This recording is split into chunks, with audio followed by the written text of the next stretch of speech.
Bonjour à tous, j'espère que vous allez bien. Aujourd'hui on se retrouve pour ma pile à lire du mois d'octobre. Alors c'est une pile à lire mais plus parce que les tomes 2 sortent au mois d'octobre. Donc c'est plus pour me dire il faudrait que tu lises cela, voilà. Mais si j'ai envie de prendre un livre là-dedans, je vais dedans. Ou si j'ai envie de prendre un one shot, je prends un one shot. Ou si j'ai envie d'avancer dans mes mangas, j'avance dans mes mangas. Mais c'est pour vous dire en gros, cela serait un peu entre guillemets prioritaire parce que la suite sort justement ce mois-ci. Tout d'abord, j'ai ce livre-là à terminer parce que il me reste, je crois, 90 pages avant de le terminer. J'ai pas réussi à le finir au mois de septembre, sachant qu'on est le 1er octobre aujourd'hui. C'est le tome 1 de Manoir Magique et Petit Tracas de K.F. Breene, de la saga Une touche de magie. C'est la collection urbaine fantasy de chez Bookmark et c'est du paranormal. C'est une saga qui est en 10 tomes. Et le tome 2, lui, s'appelle Apprendre à voler et autres complications. Donc je ne sais pas si c'est la suite de ça. Je pense pas parce que là, il y a écrit fin à la fin. Je pense que c'est peut-être dans le même monde ou autre truc. Je sais pas trop. Mais sachez que je vais jusqu'au bout parce que c'est quand même bien écrit. Mais je sais déjà que je n'achèterai pas le tome 2. C'est pas un coup de cœur pour moi, c'est voilà, je vous en parlerai pour l'update lecture, du coup vous verrez soit fin octobre, soit début novembre. Mais en tout cas, moi c'est sûr, ça sera le premier et le dernier de cette saga, je ne continuerai pas. Mais je vais quand même vous lire le dos. Donc on nous dit qui a dit que la crise de la quarantaine était une mauvaise chose. Colombe, qui partageait mon quotidien depuis plus de 20 ans, me plaque comme une vieille chaussette et que mon fils quitte le cocon familial pour aller à l'université, je comprends que je n'aurai pas le droit à mon happy end.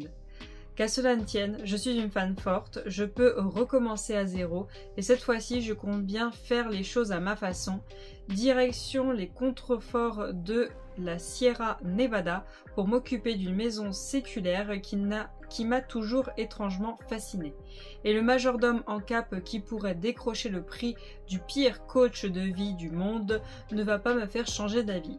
C'est probablement la décision la plus folle que j'ai jamais prise, mais ce n'est que provisoire, juste le temps de remettre de l'ordre dans ma vie. Du moins, c'est le plan, avant que je découvre la vraie nature de cette maison. Voilà. Ensuite, j'aimerais lire le tome 1 de Campus Escort Real Break Mail de Erin Graham, des éditions Addictive. Et je crois que c'est une duologie... Non, c'est une trilogie. C'est une trilogie. Et le tome 2 sort le 10 octobre. Donc c'est pour ça que j'aimerais le lire. On nous dit dedans, étudiant le jour et escorte la nuit, il cloisonne ses deux vies jusqu'au moment où... Pour financer son cursus au sein de la prestigieuse université de Cambridge, Lennox est prêt à tout et comme son petit boulot de Queen Beer, le bar le plus cool du campus, ne lui suffit pas, il joue les escortes. Il dissimule scrupuleusement ce plan de vie jusqu'au jour où il est reconnu et soumis à un chantage. S'il ne fait pas exactement ce qui lui est demandé, son secret sera révélé et il pourra dire adieu à ses études. L'objet du challenge, c'est Alexis, une jeune femme perdue au corps blessé par une épreuve douloureuse. Lennox doit lui redonner confiance en elle, mais interdiction de coucher avec elle. Alexis ignore totalement la véritable raison pour laquelle un type à tomber lui tourne autour et elle est bien décidée à ne pas se laisser approcher. Trouver les faibles d'Alexis, s'y engouffrer, la faire briller, c'est à la portée de Lennox, mais il ne faudra surtout pas succomber. Voilà, on verra bien ce que ça donne et j'espère quand même pouvoir le lire, savoir si du coup j'achète le 2 ou pas. Ensuite, celui-ci c'est obligé, je le lis au mois d'octobre, c'est hors de question que je ne le lise pas. C'est Butter and Black Beer, la série The Renown Love de Breene Weaver des éditions Verso. C'est une trilogie et le tome 2 sort le 11 octobre. J'aimerais bien le lire avant mais on verra bien. Et on nous dit la série Killer Romance Phénomène, best-seller BookTok, international, meurtre, chaos et passion torride garantie. Tout tueur a besoin d'un ami, tout jeu doit avoir un vainqueur. Lorsqu'une rencontre fortuite rapproche Sloane et Rowan, meurtriers et rivaux, une amitié aussi improbable soit-elle naît entre ces âmes damnées. il s'avère que tous deux ont une prédilection bien particulière pour les autres serial killers.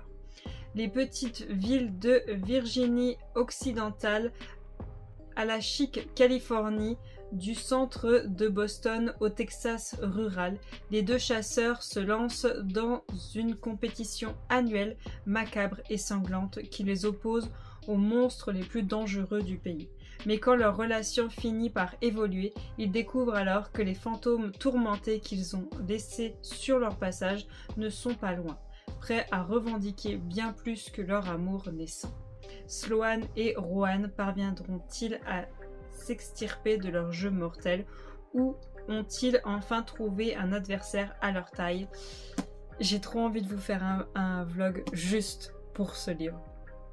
Juste pour ce livre et j'ai trop hâte, j'ai trop hâte. Je crois que je vais direct aller vers lui, je vais faire campus après parce que lui j'ai trop hâte, j'ai trop envie. Ensuite j'aimerais lire ce tome 1 de La Malédiction des Roses de K.F. Breene des éditions Bookmark de la collection Lost Kingdom, donc il est magnifique. Le tome 2 sort le 16 octobre et c'est une saga en 5 tomes, donc j'aimerais beaucoup lire cette histoire sachant que c'est une réécriture de La Belle et la Bête. On nous dit une réécriture très haute et délicieusement sombre de La Belle et la Bête. La Bête, la créature qui hante la forêt interdite, est mes pires cauchemars. Le prince dragon, afin de sauver ma famille d'une malédiction qui tue tout le royaume à petit feu, je me vois dans l'obligation de m'infiltrer sur le territoire de la Bête. Ce ne sera pas la première fois, j'en suis toujours ressortie, mais cette fois sera différente. Devenue sa prisonnière, je découvre que derrière la Bête se cache un homme puissant, inquiétant et difficile. Il est le dernier métamorphe, mais sera-t-il notre sauveur à tous? Pour ma part, j'ai bien peur qu'il ne signe ma perte. On nous dit sexy, dark et romance et c'est pour un public averti. Et oui, j'ai vu des avis comme quoi il y a beaucoup de smut. Mais c'est pas quelque chose qui me dérange, donc on verra bien ce que ça donne. Ensuite, j'aimerais lire ce livre-là, Le Roi Umbra de la duologie Le Royaume de Vincula, écrit par Jamie Applecat Hunter, des éditions Roncière, donc c'est une duologie. Le tome 2 sort le 17 octobre, donc du coup j'aimerais beaucoup savoir du coup si j'achète le tome 2 ou pas. On nous dit elle ne recherche pas la rédemption mais la destruction. Rory n'était qu'une enfant le jour où sa sœur jumelle s'est fait assassiner sous ses yeux. Depuis cet événement tragique, elle n'a plus qu'une idée en tête, la vengeance. Désormais adulte, elle s'est transformée en justicière, tuant des criminels de la pire espèce dans une mise en scène des plus sanglantes. Mais un jour, sa chance tourne et Rory se fait arrêter. Elle écope d'une peine de 500 ans au royaume prison de Vincula. Alors qu'elle pensait ne plus jamais avoir l'opportunité de venger sa sœur, elle découvre Caius, le roi de ce royaume, pour être l'assassin qu'elle traque depuis des années. Rory décide alors de le séduire afin de mieux le détruire, mais comment expliquer que la haine se mue progressivement en désir? Dans cet univers fait d'ombre et de ténèbres, mieux vaut ne pas se fier aux apparences. Et c'est réservé pour un public averti. Donc voilà, j'aimerais beaucoup lire ce livre-là.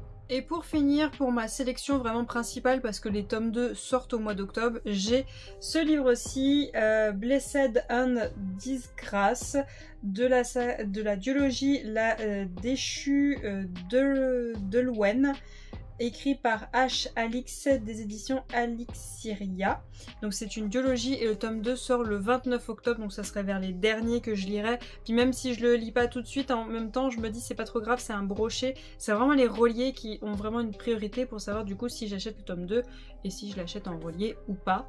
Donc pour cette histoire-ci, on nous dit sauvage et solitaire, Fleetwood, du haut de ses 19 ans, mène une vie insouciante au cœur du domaine de son père, le puissant duc de Dark.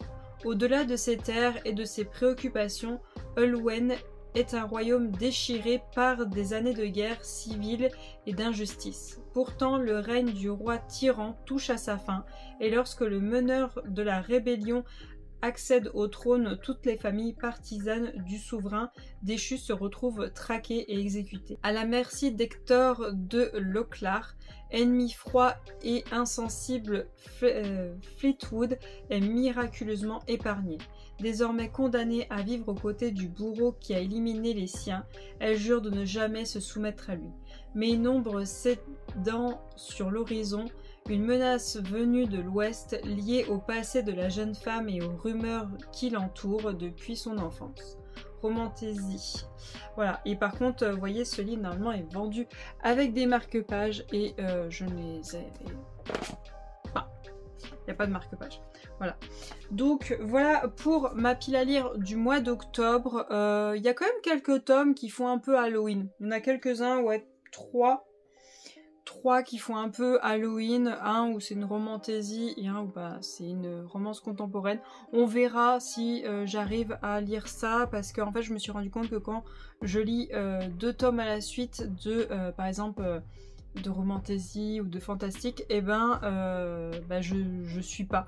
En fait il faut que j'alterne entre romance contemporaine et romantaisie ou fantasy pour vraiment suivre. Donc on verra si je le fais ou si vraiment je me concentre là-dessus. Mais c'est vrai que là-dedans, il y en a quand même 3 vraiment qui ont la priorité, que vraiment j'ai trop envie de lire. Peut-être que Campus Driver, je le mettrai à la fin parce que vu que c'est un brochet, bon, bah voilà. Mais c'est vrai que celui des serial killers et les 2 reliés, c'est vrai que j'ai très envie de les lire tout de suite maintenant. Donc voilà pour ma palle du mois d'octobre. N'hésitez pas à me mettre en commentaire vous ce que vous avez prévu de lire pour le mois d'octobre. Si vous ne savez pas quoi mettre, mettez une citrouille pour ce mois-ci. En tout cas moi je vous souhaite une très bonne journée et à bientôt. Salut!